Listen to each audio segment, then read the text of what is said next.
Bonjour, shalom à tous les bien-aimés qui êtes connectés et branchés sur notre direct, sur notre live Facebook pour ce mercredi 23 mars 2022. Nous allons d'abord nous excuser auprès de tous les bien-aimés qui nous suivent aujourd'hui. Notre environnement est très différent, très particulier parce que on a été un peu coincé dans certains programmes. Nous nous retrouvons un peu très loin de la maison. Mais je me dis qu'en tout temps et en toutes circonstances, nous devons toujours faire l'œuvre de Dieu.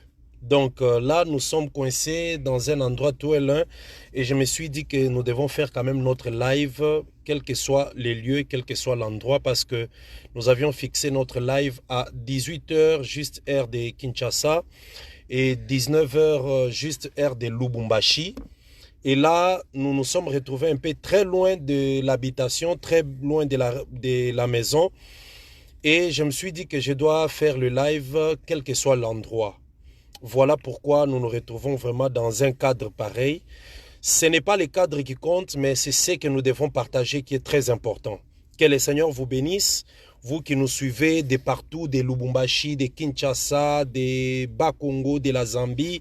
Que la grâce de Dieu soit avec vous. Vous allez supporter vraiment la circonstance d'aujourd'hui. Mais l'essentiel, nous devons partager la parole de Dieu. Nous devons partager la pensée de Dieu. Bien-aimés dans les Seigneurs, aujourd'hui c'est le 23 mars, mercredi 23 mars 2022. Nous sommes à notre 5e enregistrement, si je ne me trompe pas bien, si je ne me trompe pas, donc c'est notre 5e enregistrement, notre 5e émission. Et nous allons continuer aujourd'hui, nous allons prendre une particularité dans notre sujet, dans notre thème, où nous parlons de l'actualité de la Russie et l'Ukraine par rapport à la prophétie. Aujourd'hui, nous allons vraiment nous attarder sur le 4e royaume qui est le 4e empire ou la 4e puissance et dans laquelle l'Église est en train de vivre aujourd'hui. C'est à cette époque que l'Église est en train de vivre, l'époque que l'Église traverse. Lorsque nous regardons la prophétie, nous avons beaucoup de choses à dire, mais nous ne pouvons pas nous empêcher, même si les temps nous fait défaut, mais nous prenons ce qui est essentiel. Nous faisons un effort de prendre ce qui est essentiel pour partager avec vous. La prophétie, elle est très vaste et tout ce que Dieu a prévu n'est fait que s'accomplir. Bien-aimés dans les Seigneurs, aujourd'hui je ne serai pas très long, mais nous allons prendre juste quelques minutes pour la prière. Recommander ces moments entre les mains du Seigneur et je crois que nous aurons peut-être à faire 40 ou 45 minutes de notre live, notre direct. Que Dieu bénisse vraiment tous ceux qui sont branchés, scotchés tous les jours. Déjà en ligne, nous voyons notre frère John Ditumba, très régulier. Que la grâce de Dieu soit avec toi, frère. Je sais que tu as toujours les soucis de la connaissance, comme beaucoup d'autres frères, d'autres sœurs, d'autres amis, d'autres connaissances, d'autres serviteurs, ministres de Dieu qui nous suivent de partout. Vraiment que le Seigneur vous bénisse. Et je vous demande, vous qui nous suivez déjà là, vous pouvez commenter, vous pouvez vous abonner. Faites un signe, même par un commentaire, par un like, par un signe pour que nous sachions que vous êtes en ligne. C'est bien même quand vous nous suivez en silence, mais c'est aussi bien quand vous faites signe de vie, quand vous cochez, quand vous faites un signe en disant « nous sommes là présents, nous vous suivons » et tout. Ça nous encourage aussi et nous disons « gloire au Seigneur ». Que Dieu vous bénisse, bien-aimés. C'est votre frère, le docteur Dadi Dan Kadima, docteur de la parole, de l'évangile de Jésus-Christ. Dans la petite grâce que le Seigneur nous a faite, nous aimons toujours partager avec vous ces choses. Ce sont des choses qui nous fortifient, qui nous encouragent et qui nous confirment que notre Dieu est vivant. Parce que tout ce qu'il prédit arrive toujours. Je vais prier aujourd'hui pour ce 5e enregistrement. Père éternel, nous bénissons ton nom. Nous te disons merci pour cet après-midi encore, de loin où le bien-aimé nous suivent, ceux qui nous suivent de Kinshasa, de Lubumbashi, de la Zambie, de l'étranger, partout. Que ta grâce soit sur eux pendant cette période où le monde traverse les moments très difficiles, la période où l'Église est en train d'approcher, nous nous approchons vers le retour de notre époux, nous continuons à nous préparer, que ta grâce nous soutienne. Enlève à nous les faiblesses, fortifie ton peuple, relève ceux qui sont faibles, ceux qui sont tombés dans les péchés, que ton pardon soit accordé à ton peuple, que la grâce, la joie, la paix soit notre partage au nom de Jésus-Christ. Amen. Bien-aimés, que le Seigneur vous bénisse. Vraiment, nous sommes dans la joie de partager avec vous ces moments très précieux, ces moments très, très importants, où nous sommes en train de parler de l'actualité, de ce qui se passe en Ukraine avec la Russie. Nous parlons de la Russie et l'Ukraine, mais en réalité, c'est ces deux blocs qui sont en train de s'affronter, donc le bloc de l'Ouest ainsi que le bloc de l'Est qui s'affrontent. Et tout ça sont des signes du retour de notre Seigneur Jésus-Christ. Aujourd'hui, bien aimé, je vais beaucoup m'attarder sur le 4e empire, le 4e royaume. Ce 4e empire qui est l'empire romain, la puissance romaine. Et c'est cette puissance qui est actuelle jusqu'à aujourd'hui. C'est cette puissance qui est en train de dominer et contrôler le monde, mais je vais vous expliquer comment. Lorsque nous étions en train d'introduire ces choses, nous avions dit que tout part de la prophétie, du songe, disons, de Nebuchadnezzar et de l'explication que Daniel a donnée. Nebuchadnezzar a vu en songe une très grande statue, une statue très haute, et cette statue avait 4 parties. C'est vrai, plusieurs parties, mais réparties en 4. Donc la première partie qui représentait la tête, cette partie était en or. Et lorsque nous lisons Daniel chapitre 2, déjà à partir du verset 36, on nous montre que la partie qui représente la tête, ou qui est la tête, mais qui était en or, c'est Babylone. Nous avons la deuxième partie qui était la poitrine et les bras. Ça représentait l'empire médo-perse ou la puissance médo-perse. Et nous avons la troisième partie parce que ce qui était la tête, c'était en or. La partie de la poitrine avec les bras, c'était en argent. Et nous avons la troisième partie qui était le ventre et les cuisses, qui était en airain. Ça représentait la Grèce. Et il y avait la quatrième partie qui était constituée des jambes et des pieds, ou soit les jambes, les pieds et la partie des orteils, c'était en fer et une autre partie en argile. Et ça, c'était le 4e empire, le 4e royaume qui représente la puissance romaine. Je vous avais expliqué que ces royaumes ou ces puissances, ces empires, ont dirigé le monde, mais à tour des rôles. À tour des rôles. Ça veut dire, l'empire babylonien ou la puissance babylonienne a dirigé le monde de 626 avant Jésus-Christ jusqu'en 539 avant Jésus-Christ. Et il y avait Nebuchadnezzar, il y avait son fils, il y a eu son petit-fils Belshazzar. Ils ont géré le monde. Et Daniel a dit dans la prophétie que c'est toi la tête et Dieu t'a donné le monde entier, le fils des hommes, les animaux et tout. Donc voilà un peu la première partie ou la première puissance. Et cette puissance est gérée par Satan. C'était les diables qui contrôlaient les royaumes, mais en utilisant des hommes, Nebuchadnezzar et tous les autres. Et à ce moment-là, Babylone dominait Israël. Nous connaissons, c'était l'époque où Daniel était en captivité avec ses amis et tout ça. Israël était en captivité. Les Mèdes et les Perses sont venus, ont délivré Israël. Quand j'ai dit délivrer, ça veut dire ont renversé la puissance babylonienne et ils ont pris le pouvoir. D'ailleurs, vous vous rappelez Cyrus, il y a eu Darius, Cyrus qui ont même proclamé, qui ont renvoyé les enfants d'Israël d'aller construire le temple, de relever le mur de Jérusalem et toutes ces choses-là. À cette époque, il y a eu Néhémie, il y a eu Esdras. Après les Mèdes et les Perses, il y a eu l'époque de la Grèce. Ça veut dire la Grèce, avec Alexandre le Grand, a renversé la puissance médo-perse. Et les médo-perses, ils ont régné de 539 jusqu'à 330 avant Jésus.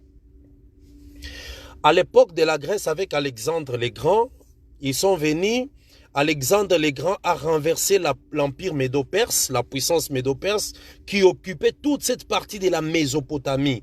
La partie des lames et tout ça, qui occupait toute cette partie qui est l'Irak et l'Iran actuel. Alors la Grèce a renversé, a eu le pouvoir, mais la Grèce s'est beaucoup étendue. Ils se sont étendus vers l'Europe. Ils ont même pris une grande partie de l'Europe. Et ils ont dominé même une grande partie de l'Asie. Parce que Alexandrie, c'est une ville de l'Égypte ancienne, était sous le contrôle même de la Grèce. Alors la Grèce a régné de 330 jusqu'à l'an 27 avant Jésus. Il faut bien retenir cela, et c'était avec Alexandre le Grand. Et à cette époque, Israël était sous la domination de la Grèce. Il y a eu le 4e empire qui est la puissance romaine ou l'empire romain, qui a commencé à partir de l'an 27. Ça veut dire les Romains sont venus, ont pris la domination, ont renversé l'empire grec, avec tous ses puissants, tous ses généraux et tout et tout. C'est maintenant Rome qui a commencé à régner. Bien aimé, Rome, c'est la dernière puissance. Je vais lire cela dans un passage. Donc, après Rome, il n'y a plus un autre royaume, il n'y a plus une autre puissance. Même quand aujourd'hui nous voyons des pays qui prennent le pouvoir, qui s'interchangent des puissances, c'est toujours l'empire romain, la puissance romaine, mais qui s'interchangent. C'est ce que nous allons beaucoup expliquer aujourd'hui pour qu'on comprenne. Nous, aujourd'hui, nous sommes en 2022. Selon les calendriers romains, cette période, mais sachez que nous sommes toujours sous la puissance romaine. La preuve, nous utilisons les calendriers romains. La preuve, autour de nous, c'est la civilisation romaine qui domine, qui règne, qui coordonne et qui dirige toutes choses. Lorsque nous sommes dans Daniel, je vais lire un passage très rapidement dans Daniel chapitre 2. Si vous nous suivez, bien aimés, n'oubliez pas de vous abonner, n'oubliez pas de vous enregistrer sur notre page Facebook. Faites-nous aussi un signe, vous qui nous suivez. Nous voyons bien, même notre sœur qui nous suit à partir de la Mozambique. Que Dieu vraiment bénisse. Maman Martine Ngoya qui nous suit de très loin de la Mozambique. Merci pour ta présence. Que Dieu te bénisse et se souvienne de toi. Alors, nous sommes dans Daniel, je vais lire Daniel chapitre 2. Donc, Daniel chapitre 2, je vais lire juste quelques morceaux. La Bible nous dit ceci dans Daniel chapitre 2. Je lis très rapidement. Daniel chapitre 2, je peux commencer la lecture au verset 40. Écoutez Daniel chapitre 2, verset 40. La Bible nous dit... Non, je commence au verset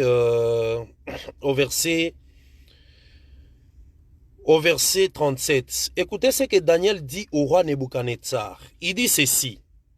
Ô roi, tu es le roi des rois car le Dieu des cieux t'a donné l'empire, la puissance, la force et la gloire. Quel empire? Il a donné l'empire, ça veut dire l'empire babylonien à Nebuchadnezzar. Et il lui a donné la puissance, la force et la gloire. Verset 38. Il a remis entre tes mains et en quelque lieu qu'ils habitent les enfants des hommes. Donc tous les enfants des hommes, tous les habitants du monde étaient remis entre les mains de Nebuchadnezzar. C'est lui qui était le puissant et qui dirigeait le monde à cette époque-là. Ça, il faut bien retenir. Et j'insiste à mon frère Confort, fils Munkola, qui nous suit de très loin de l'Afrique du Sud. Que le Seigneur aussi te bénisse. Il a remis entre tes mains en quelques lieux qu'ils habitent les enfants des hommes, les bêtes des champs, les oiseaux, et il t'a fait dominer sur eux tous, c'est toi la tête. Donc, Babylone est représentée par la tête de la statue. Nous sommes au verset 39. Après toi, Nebuchadnezzar, ça veut dire après toi, Babylone, il y aura... Où est-ce que je suis? Non, je suis toujours au verset 39. Après toi, il s'élèvera un autre royaume. Là, Daniel fait allusion aux Mèdes aux Perses. Ça veut dire les Mèdes et les Perses devaient remplacer Babylone dans la grande puissance. Mais ce royaume sera moindre que les tiens. Les Mèdes et Perses étaient puissants, mais ils n'étaient pas plus puissants que Babylone. Puis, il y aura un troisième royaume qui sera d'airain et qui dominera sur toute la terre. Là, c'est l'Empire grec, la puissance grecque avec Alexandre le Grand, ainsi que les généraux qui l'ont succédé et Antiochus Épiphane. Nous sommes maintenant au verset 40 de Daniel chapitre 2, verset 40. Il y aura un quatrième royaume fort comme du fer. Là, il fait allusion à l'Empire romain, la puissance romaine. Il y aura un quatrième royaume fort comme du fer. Donc, on représente la puissance romaine par du fer. Et on dit, dès même que les fers brisent et rompent tout, ces royaumes brisera et rompra tout comme le fer qui met tout en pièces. Donc, vous voyez que l'Empire romain, la puissance romaine, c'est le dernier empire et c'est l'empire qui sera plus puissant. Je vais vous expliquer pourquoi. Depuis l'arrivée de la puissance romaine, il n'y aura plus d'autres empires. Même si aujourd'hui, vous voyez, c'est les États-Unis qui prennent le contrôle du monde. Vous voyez, avant les États-Unis, il y avait l'Allemagne qui dominait à un certain moment, avant toutes ces guerres. À un certain moment, vous voyez la Chine qui monte. Vous voyez la Russie qui monte, que ce soit les États-Unis, que ce soit la Chine, que ce soit la Grande-Bretagne.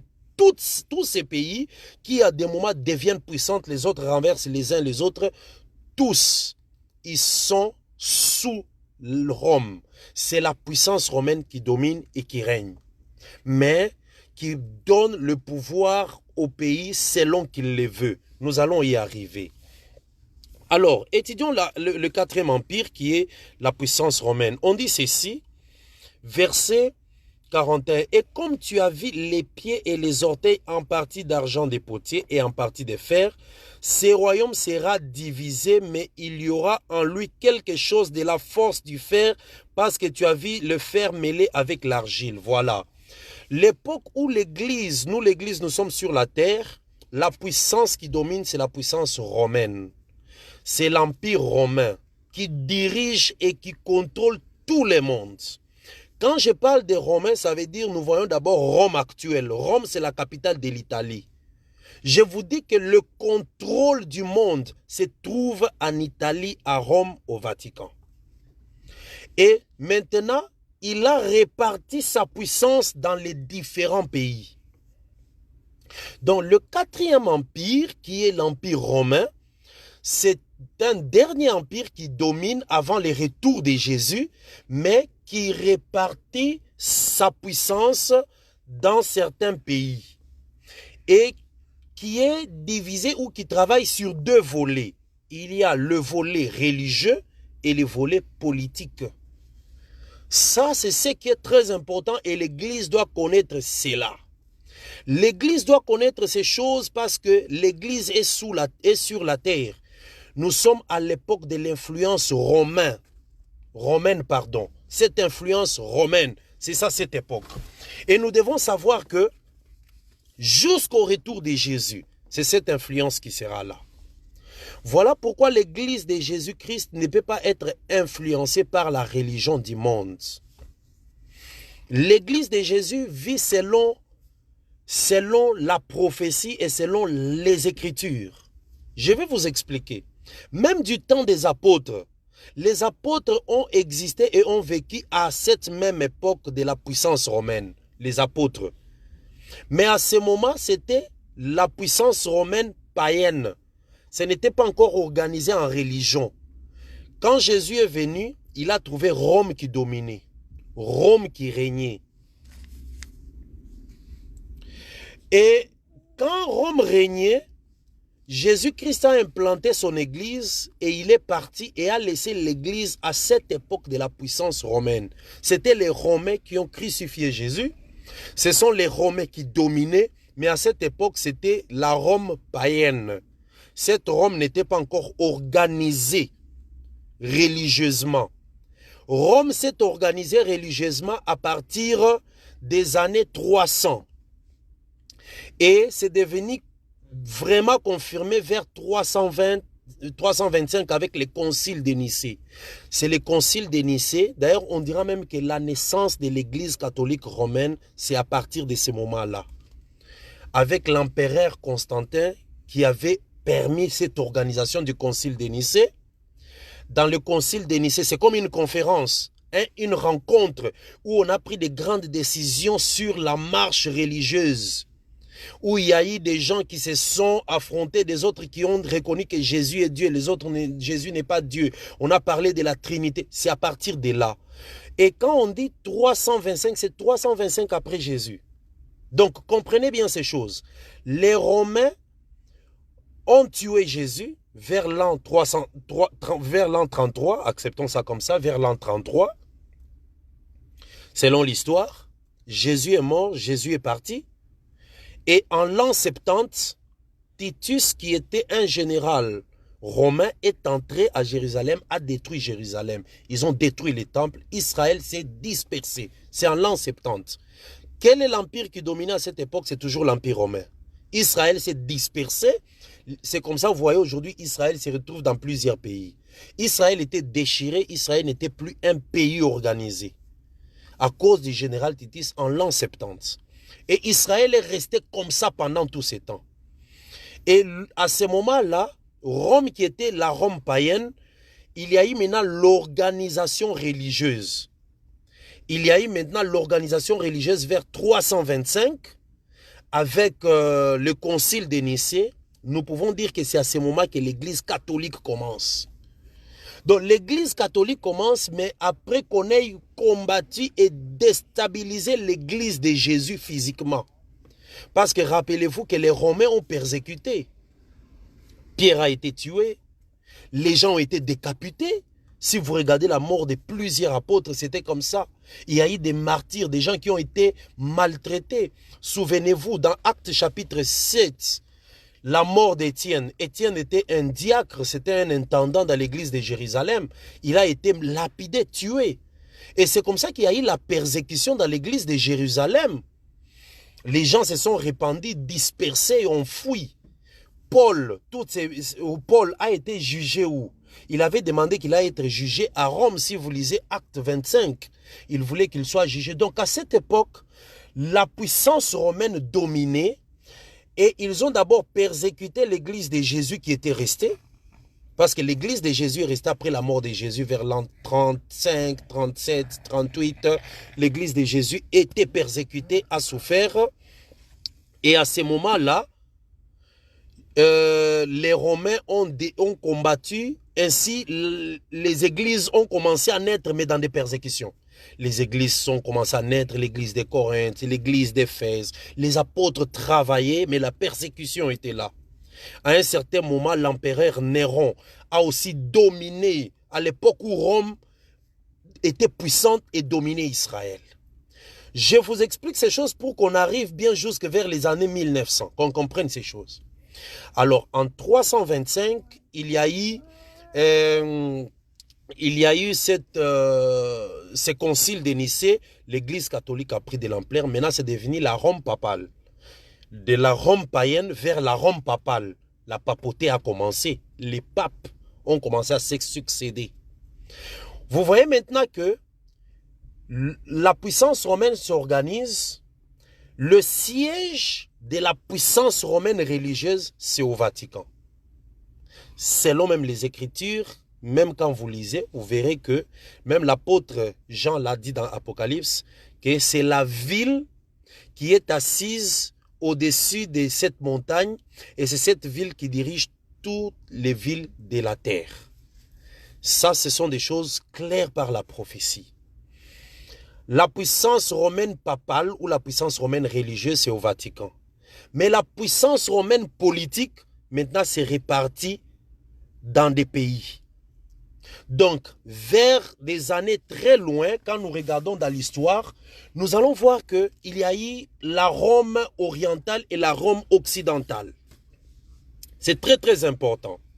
Ces choses doivent nous aider. Nous connaissons que déjà, nombreux, nous avons appris ces choses dans l'histoire. Même ceux qui n'ont pas appris ça dans l'histoire, nous avons lu. Même aujourd'hui, vous pouvez vous renseigner sur toutes ces choses. L'Empire romain de l'Occident et l'Empire romain de l'Orient. L'Empire romain de l'Occident a été très puissante dans l'Antiquité. Et nous allons voir que l'Empire romain de l'Occident, c'est à partir depuis 27 l'an 27 avant Jésus jusqu'à 476. 476. D'ailleurs, on reconnaît même que dans l'histoire, nous avons appris que 476 après Jésus marque comme la fin de l'Antiquité. Et c'est le début du Moyen-Âge. On a appris ça en histoire. Pourquoi? Parce que l'Empire romain de l'Occident a chuté. Et l'Empire romain de l'Orient aussi commençait à s'élever. Et tout ça, c'est Rome toujours. Mais à ce moment-là, la religion romaine continue. Et il y a eu des empires qui se sont succédés, l'empire byzantin, l'empire ottoman, toutes ces choses-là que nous ne pouvons pas reprendre ici parce que nous avons appris toutes ces choses dans l'histoire, nous avons lu dans des documentaires, nous avons suivi des documentaires. L'empire byzantin, l'empire ottoman, et il y a eu l'époque de la Rome, l'empire romain de l'Occident qui a chuté vers 476 après Jésus, l'Empire romain de l'Orient qui s'est élevé, et ça a évolué comme ça, jusqu'à ce que vers les années 1453, nous pouvons dire que vers 1453, on reconnaît que cette époque-là, c'est l'époque maintenant du Moyen-Âge. L'époque du Moyen-Âge. C'est très important, bien aimé. Et regardez maintenant ce qui se passe. Israël est dispersé en l'an 70. Israël se disperse dans plusieurs pays. Vers les débuts du XXe siècle, quand je dis les débuts du XXe, ça veut dire 1900 quelques. Vers 1900 quelques, les guerres mondiales commencent. Les guerres mondiales, pardon. La première guerre mondiale, qui est allée de 1914 à 1918. Je vous ai parlé des circonstances, comment ça s'est passé, les Autrichiens avec les Serbes, la Russie a soutenu les Serbes, les Autrichiens ont été soutenus par l'Allemagne. La première guerre mondiale a fait 4 ans. C'était des choses qui annonçaient les relèvements d'Israël. Donc les guerres sont arrivées pour que Israël se reconstitue. Mais Israël doit se reconstituer par des hommes. La première guerre mondiale est passée. La deuxième guerre mondiale de 1940 à 1945, avec toujours l'Allemagne, et il y a eu des puissants. Aujourd'hui, quand nous parlons de l'URSS ou de la Russie, ainsi que les États-Unis, ils sont comme des ennemis. Mais dans la deuxième guerre mondiale, ils étaient des alliés. Ils étaient ensemble. Ils ont combattu l'Allemagne ensemble. Et après la deuxième guerre mondiale, maintenant les organisations commencent. Donc les choses commencent après la deuxième guerre mondiale. Les organisations, l'Organisation des Nations Unies en 1948. Et en 1948, Israël est reconstitué et reprend sa place dans sa terre en Palestine. On reconnaît Israël comme le pays, comme un pays. Ce sont des choses qui ont marqué le retour d'Israël ensemble. Après la deuxième guerre mondiale, Israël s'est réuni. Souvenez-vous que le Seigneur a donné une prophétie. Cette prophétie, c'est dans Ézéchiel 37. Le Seigneur dit à Ézéchiel, est-ce que ces eaux peuvent se reconstituer? C'était les eaux. Regardez la prophétie sur les ossements desséchés dans Ézéchiel 37. Les eaux qui étaient desséchées et dispersées, l'Éternel demande au prophète Ézéchiel, est-ce que ces eaux peuvent se reconstituer, peuvent revivre? Le prophète dit, toi-même tu le sais. Et le Seigneur dit, prophétise, souffle. Quand il a prophétisé, il a soufflé, les os se sont reconstitués, la chair est revenue et les os se sont mis ensemble, la chair, et ça formait un homme. Maintenant, écoutez ce que Dieu dit au prophète Ézéchiel. Les eaux que tu vois, c'est la maison d'Israël. Donc la maison d'Israël devait se reconstituer encore. C'était une prophétie à l'époque d'Ézéchiel. Mais cette prophétie s'est réalisée lorsque les Nations Unies ont reconnu Israël comme la nation. Aujourd'hui, Israël est reconnu comme une nation. Si on te demande, Israël est reconnu comme une nation quand? En 1948, après la Deuxième Guerre mondiale. Mais Israël s'est dispersé quand? En l'an 70 après Jésus. Regardez, depuis l'an 70 jusqu'en l'an 1948. Combien d'années après, Israël était comme des ossements desséchés. Et aujourd'hui, Israël est reconstitué, Israël est protégé. Mais vous savez, tout se passe comment? Israël, comme le peuple de Dieu, est maintenant avec dans les Nations Unies soutenu par les États-Unis. Et à ces moments ici, nous sommes en train de vivre l'époque maintenant où le quatrième royaume est caractérisé par trois choses que je voulais expliquer ici. La première chose, nous avons vu, c'est dans Daniel chapitre 2. La première chose, écoutez, je prends le verset 40. Daniel chapitre 2, verset 40. On dit ceci. Il y aura un quatrième royaume fort comme du fer. Donc le quatrième royaume, la quatrième puissance qui est la puissance romaine, sera caractérisée par la force. C'est l'empire ou la puissance qui sera plus fort que tout ce qu'on a connu comme autre puissance, comme plus que Babylone, plus que Mède et Perse, plus que la Grèce, la Rome sera plus puissante. Ça, c'est la première chose, la force. Mais il sera fort. Deuxième chose, mais il sera divisé. Je vais retrouver ça. Verset 41. Et comme tu as vu les pieds et les orteils en partie d'argile et en partie de fer, ce royaume sera divisé. Ah, donc la puissance actuelle romaine, elle est forte mais divisée. Voilà pourquoi même quand vous voyez aujourd'hui les Russes de leur côté, les Américains de leur côté, ce n'est pas des empires, c'est le même empire mais divisé. Ils sont divisés, il y a un bloc de l'Ouest, un bloc de l'Est, divisé. On a bien dit qu'il sera divisé. Mais il y aura en lui quelque chose de la force du fer. Voilà, divisé mais fort. C'est l'époque où l'Église, nous sommes sur la terre. Et les prédicateurs, les ministres, les serviteurs de Dieu, soyez prudents dans nos enseignements, dans nos prédications. Ne montrons pas aux hommes l'importance du monde ou de la terre. La terre va passer, mais l'Église doit se préparer pour l'enlèvement, pour les retours vers le Seigneur Jésus. La troisième chose dans ces royaumes, dans cet empire, ce sont les alliances. Verset 43 dit ceci. J'étais au verset 42 et 41, on dit, mais ce royaume sera divisé, mais il y aura en lui quelque chose comme du fer, parce que tu as vu le fer mêlé à l'argile. Verset 42. Et comme les doigts des pieds étaient en partie de fer et en partie d'argile, ce royaume sera en partie fort et en partie faible.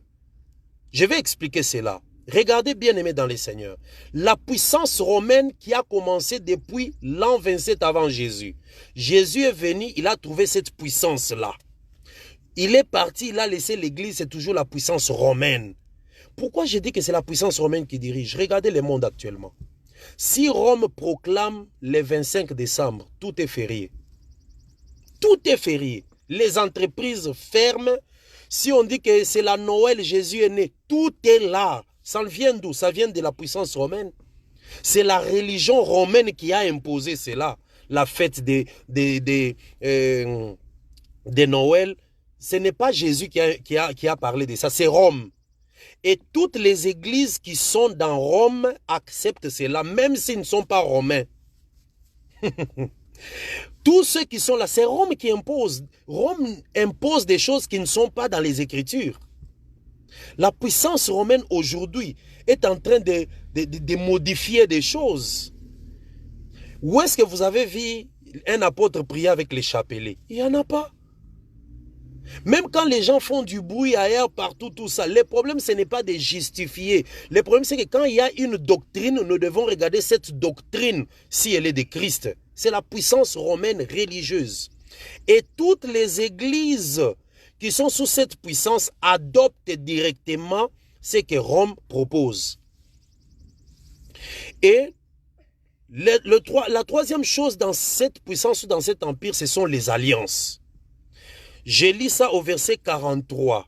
Donc retenons que la puissance romaine de cette époque, elle est forte, mais elle est divisée, mais elle est unie par des alliances. Verset 43.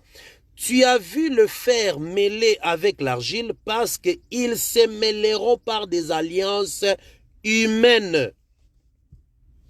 Mais ils ne seront point unis l'un à l'autre, de même que le fer ne s'allie point à l'argile. Si tu prends du fer, tu prends l'argile, tu mets ensemble, ça peut se coller, mais ça ne va pas s'allier. Ça ne sera pas une même masse. Ça ne sera pas homogène. Tu vas constater qu'il y a le fer à côté, il y a l'argile à côté, c'est différent. C'est ça, c'est cette époque de cet empire, de cette puissance romaine.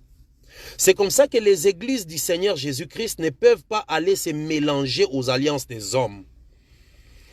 Et vous allez constater qu'il y a les alliances. Dans ces alliances-là, il y a les alliances au niveau politique, des alliances au niveau culturel, des alliances au niveau religieux. Regardez les alliances au niveau religieux. Vous allez voir qu'aujourd'hui, les catholiques, les protestants, les musulmans, les tels, les kimbanguistes, les orthodoxes et tout, quand il y a un problème, ils se mettent ensemble. Même s'ils disent qu'ils n'ont pas la même doctrine, mais ils se mettent ensemble. Ce sont des alliances humaines. L'œcuménisme. C'est ça, les alliances dont on parle au verset 43. Et nous allons constater que cet empire-là, ou ces puissances, la dernière chose qui caractérise maintenant, c'est les rois qui vont s'élever. C'est là que je vais arriver, bien-aimés. Suivez-moi attentivement. Il dit ceci, verset 43, « Tu as vu le fer mêlé avec l'argile parce qu'ils se mêleront par des alliances humaines, mais ils ne seront point unis l'un à l'autre, de même que le fer ne s'allie point avec l'argile. » Voilà. Bien-aimés dans le Seigneur, nous connaissons que à cette époque, le Seigneur Jésus est en train de se préparer. Le retour de Christ est proche. Mais on nous présente quelque chose là, nous allons lire avec vous dans Daniel chapitre 7, parce que c'est par là que je vais chuter pour aujourd'hui. Regardez dans Daniel chapitre 7, nous sommes toujours à l'époque de la quatrième puissance, quatrième empire, qui est la puissance romaine, l'empire romain, mais qui travaille sur deux axes, l'axe de la religion et l'axe de la politique. L'axe de la religion, c'est Rome, Vatican, avec la puissance papale. Mais l'axe de la politique, ce sont les pays que vous voyez, les puissants. Et Rome travaillera avec des rois qui sont des cornes. Je suis dans Daniel chapitre 7, regardez le verset 17. Verset 17, on dit ceci. Daniel chapitre 7, verset 17. Écoutez, ici c'est l'explication qu'on est en train de donner par rapport au songe de Daniel. Ces quatre grands animaux, ce sont quatre rois qui s'élèveront de la terre. Mais les saints des Très-Hauts recevront le royaume et ils posséderont le royaume éternellement d'éternité en éternité. Verset 19. Ensuite, j'ai désiré savoir la vérité sur le quatrième animal qui était différent de tous les autres. Vous voyez, le quatrième animal est différent, comme aussi la quatrième partie de la statue dans le chapitre 2 est différent de toutes les autres parties. C'est très important. Et on dit ceci, qui est différent de tous les autres et qui était extrêmement terrible et qui avait des dents de fer, des ongles d'airain et qui mangeait et brisait tout. Verset 20. Et sur les 10 cornes qu'il avait à la tête. Donc, le quatrième animal avait 10 cornes. Les 10 cornes sont les 10 rois qui travailleront avec la bête. Dans la Bible, je voudrais dire, quand on parle des rois ou des royaumes, on parle de ceux qui vont régner. Lorsque l'Église va partir, il y aura l'Antéchrist qui viendra. C'est un homme, mais il travaillera avec 10 rois. Ça veut dire qu'il travaillera avec 10 royaumes ou 10 pays.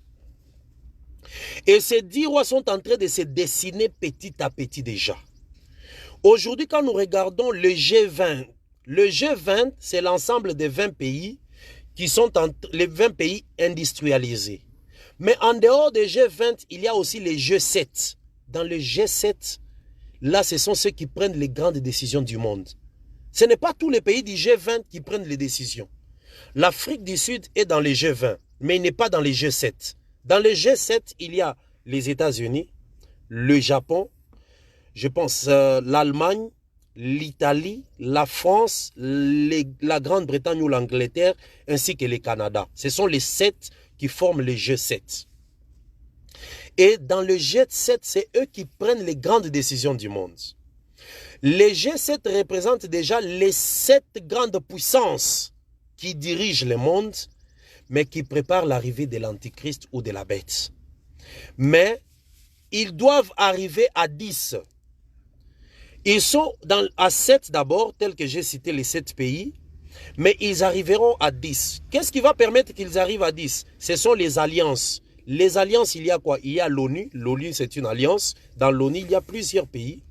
Il y a l'Union européenne, c'est une alliance humaine. Il y a l'Union africaine, ce sont des alliances humaines. Il y a l'OTAN, ce sont des alliances humaines, mais côté militaire. Toutes ces choses-là, ce sont des alliances humaines. Et c'est à partir de ces alliances-là qu'il y aura d'autres qui vont s'ajouter aux 7. Déjà dans l'ONU, nous devons savoir que il y a des gens qui sont unis aux 7-là. La Chine aussi participe dans l'Organisation des Nations Unies, mais il n'est pas encore dans les G7. Même si la Chine, c'est la grande puissance économique. Aujourd'hui, la Chine, c'est la première puissance économique et c'est la 3e puissance militaire. Mais les États-Unis, c'est la première puissance militaire et la Russie est la 2e puissance militaire. Vous voyez, la Chine, la Russie, la Corée du Nord, les États-Unis sont des puissances. Mais dans les G7, la Chine n'est pas encore là. Dans les G7, la Russie n'est pas encore là. Ils finiront par s'allier, se mettre ensemble. Parce qu'ils doivent s'unir ensemble. Lorsqu'ils s'uniront ensemble, ils vont former un bloc. Et à partir d'eux, il y a ceux qui vont s'élever pour qu'ils attaquent maintenant Israël. Mais à ce moment-là, l'Église sera déjà partie. Pour l'instant, l'Église est sur la terre. Israël est comme protégé par les États-Unis. Lorsque tu attaques Israël, les États-Unis se mettent sur ton chemin. Parce que les États-Unis cherchent à gagner la confiance de plusieurs pays. Chaque pays que les États-Unis gagnent, ils deviennent directement capitalistes. Chaque pays que la Russie essaye de convaincre, il devient communiste. Et c'est ça la guerre. Vous connaissez bien aimé même l'histoire de notre pays. Nos premiers présidents, quand je vais aller plus loin par rapport à la politique de notre pays, la RDC, si on a renversé les autres présidents qui étaient Kassavubu et tout par des coups d'État, Mobutu a pris place, il a été soutenu par les Américains et les Belges parce qu'on l'avait poussé à aller du côté capitaliste. Et c'était un combat contre les communistes, tout ça. Nous ne parlons pas trop de la politique, mais nous prenons ça comme de l'histoire parce que nous sommes appelés à enseigner et non à nous verser dans la politique. Parce que tout celui qui est élevé comme autorité dans les pays, nous disons, c'est Dieu qui l'a placé, nous soutenons sa période et tout. Lorsqu'il passe, il passe. Donc nous ne parlons pas politique, mais nous prenons des événements politiques que nous relions à la prophétie. Voilà, bien aimés dans les Seigneurs. Pour aujourd'hui, nous allons essayer de nous arrêter. Là, nous avons essayé bien d'étudier un peu le 4e empire. Donc, le 4e empire, c'est l'empire romain qui a commencé vers 27 avant Jésus. Lorsque Jésus est né, il a trouvé cet empire. Les puissants de cet empire, c'était César. Il régnait à Rome, mais il avait placé des gouverneurs dans la Galilée, dans la Judée, dans des pays et partout, et il dirigeait tout le monde. D'ailleurs, la preuve. Écoutez, lorsque Jésus devait naître, César avait ordonné, écoutez, hein, il a ordonné qu'on fasse les recensements sur toute la terre. Vous connaissez bien ces passages-là. C'est d'ailleurs dans ces circonstances-là que Jésus était né. Donc, il avait ordonné qu'on fasse les recensements sur toute la terre du temps des routes. Et c'est comme ça que Marie et Joseph aussi devaient aller faire les recensements. Si vous lisez ces passages-là, c'était un recensement sur toute la terre. Et Marie et Joseph devaient aller faire le recensement. Donc c'était lui qui dirigeait le monde. Et lorsque Jésus est né, il est parti, il a laissé toujours la puissance romaine. Les Romains ont tué Jésus, les Romains ont détruit Israël, les Romains ont dispersé les peuples d'Israël en l'an 70. Et Rome a commencé à s'étendre maintenant vers l'Europe. C'est comme ça que vous voyez la puissance romaine. Quand vous voyez l'Union européenne, c'est la puissance romaine. L'Union européenne, c'est la puissance romaine. Et l'Union européenne, vous allez voir qu'ils sont ensemble avec l'ONU, l'Organisation des Nations Unies. Ils sont avec l'OTAN, l'Organisation des traités de l'Atlantique Nord, c'est la puissance militaire. Mais entre-temps, ils cherchent à gérer aussi l'Union africaine. Tout ça, c'est la puissance romaine. Et là, c'est la partie politique. Mais la partie religieuse, c'est le Vatican. Et c'est comme ça qu'ils sont en train de diriger le monde. Et aujourd'hui, l'Église est là sur la terre. Après les 2 premières guerres, Israël maintenant a été réuni et protégé par les capitalistes, par les États-Unis. Donc, voilà. Et ce sera ainsi jusqu'à ce que l'Église parte. Dès que l'Église part, Les deux prophètes, les deux joints d'Apocalypse 11 qui vont venir prêcher Israël, c'est ça qui va entraîner la jalousie. Et toutes les nations, et les États-Unis, et la Russie, et l'Angleterre, l'Allemagne, le Congo, le Rwanda, l'Angola, toutes les nations du monde vont s'élever maintenant contre les deux joints, contre Israël. Et c'est à ce moment-là, après les 7 ans, que le Seigneur maintenant descendra dans sa puissance. Et ça sera la 3e guerre mondiale. Ça veut dire toutes les nations contre Israël. La 3e guerre mondiale, ça sera toutes les nations contre Israël. La Russie que vous voyez va se mettre ensemble avec les États-Unis pour attaquer Israël. Selon Joël chapitre 3. Nous allons expliquer ça dans notre démarche prochaine. Que le Seigneur de grâce vous bénisse. Voilà ce que nous pouvions partager aujourd'hui. N'ayez pas peur. Les guerres sont là. Matthieu chapitre 24, verset 5 jusqu'à 10, la Bible dit, vous entendrez parler des cœurs, mais ne soyez pas troublés. Nous, notre portion, c'est de marcher dans la crainte de Dieu, dans la sanctification, loin des péchés et rester attachés à Dieu. Que la paix de Christ soit avec vous. Nous allons nous retrouver encore le vendredi, parce qu'aujourd'hui c'est mercredi, le vendredi, à la même heure, vers 19h, heure de Lubumbashi, 18h, heure de Kinshasa. Nous avons encore enregistré cette 5e partie. De loin, toujours, nous sommes encore en Caroline du Nord, d'où nous sommes en train de faire un travail. Et le Seigneur nous permettra peut-être dans 2 ou 2 semaines et demie, nous allons rentrer au pays pour continuer. Ce n'est pas le lieu, ce n'est pas la distance qui nous empêche de faire l'œuvre de Dieu. C'est le même ciel qu'il y a aux États-Unis, c'est le même ciel qu'il y a au Congo, le même ciel. La même terre que nous piétinons se trouve en Angola, ce n'est pas le ciel et la terre de l'Amérique ou de l'Europe qui doit nous éloigner de la pensée de Dieu et de la véritable parole et du véritable évangile. Nous paniquons devant le ciel parce que c'est la vie éternelle. Les mondes, les pays, partout, sont des endroits que Dieu a créés, mais nous devons garder le même enseignement partout. Que la paix de Christ soit avec vous. C'était votre frère Dadi Dan Kadima, ministre de l'évangile de Christ. Vous pouvez nous contacter au plus 243 pour tous ceux qui sont en dehors de la République démocratique du Congo. Plus 243 998 69 75 75. Je reprends. Plus 243 998 69 75 75. Vous pouvez nous écrire, envoyer vos suggestions. Vous pouvez poser aussi des questions pour éclaircir dans notre enregistrement prochain que nous allons faire le vendredi. Que le Seigneur vous bénisse. Abonnez-vous sur notre page Facebook Dan Kadima ou YouTube, sur notre YouTube, Église des Dieux de Lubumbashi. Entrez sur YouTube, vous allez voir Église des Dieux de Lubumbashi. Abonnez-vous. Partagez cela après avoir suivi, ça va beaucoup aider, même des prédicateurs, des ministres. L'enseignement prophétique, c'est différent des prophéties. La prophétie peut te dire que tu mangeras, tu te marieras, tu voyageras, voilà, tu as telle chose dans ta poche. Ça, ce sont des prophéties. Ça n'a rien à voir avec les royaumes des cieux. Hein. Tu peux manger ou ne pas manger. Mais l'enseignement prophétique prépare le peuple au retour du Christ et à la vie éternelle. Que la paix de Christ vous couvre et que sa grâce vous accompagne au nom de Jésus-Christ. Amen.